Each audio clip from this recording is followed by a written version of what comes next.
চোখে মুখে এখনো তারুণ্যের ছোঁয়া, তবে লক্ষ্যটা আকাশ সমান। যুব এশিয়া কাপে ডিফেন্ডিং চ্যাম্পিয়নের তকমা ধরে রাখতে রোববার দেশ ছাড়ছে বাংলাদেশ অনূর্ধ্ব-19 দল।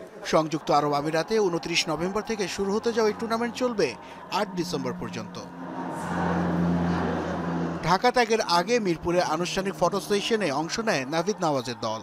ক্রিকেটার ও কোচিং স্টাফদের সাথে এতে অংশ নেন বিসিবি সভাপতি ফারুক আহমেদও। ফটো সেশন শেষে গণমাধ্যমের মুখোমুখি হয়ে এবারও চ্যাম্পিয়ন হওয়ার প্রসঙ্গে আশাবাদ ব্যক্ত করেন অধিনায়ক আজিজুল হাকিম তামিম।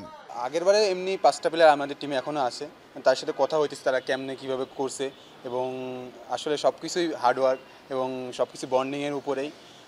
যে যতটা রেসপন্সিবিলিটি নিতে পারে নিজের দেশের জন্য, নিজের টিমের জন্য, এটাই সবথেকে বড় আমি মনে করি। এটাই আমরা চেষ্টা করতেছি এখানে এখানে চেষ্টা করতেছি বাংলাদেশের জন্য, যে শুধু 19 না, সামনে আমাদের বাংলাদেশ টিম যেটা আর কি ওয়েট করতেছে ওখানে ভালো কিছু করার জন্য। কোচ হিসেবে এবার স্কোয়াডে আছেন বাংলাদেশকে যুব বিশ্বকাপ জেতানো নাভিদ নওয়াজ, যা বাড়তি পাওনা বলছেন তামিম। তাই এশিয়া কাপের পাশাপাশি বিশ্বকাপের দিকেও চোখ রাখছেন তিনি।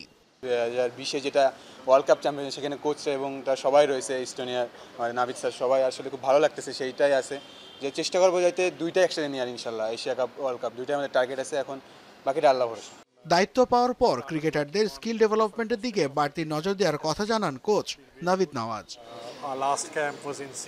দায়িত্ব নেয়ার পর দলকে সিলেট ও রাজশাহীতে ক্যাম্প করিয়েছি, সেই সাথে নির্দিষ্ট কৌশল তৈরিতে চেষ্টা করেছি। ভালো পরিকল্পনা নিতে পারলে বিশ্ব ক্রিকেটে ফলাফল আসবেই। দলের শক্ত ভিত তৈরিতে কাজ করছি আমি। আমার বিশ্বাস এখান থেকে ধারাবাহিকতা ধরে রাখতে পারবে ক্রিকেটাররা।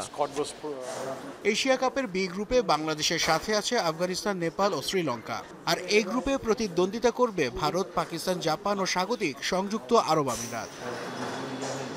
নাসিফ শুভ, যমুনা স্পোর্টস, ঢাকা।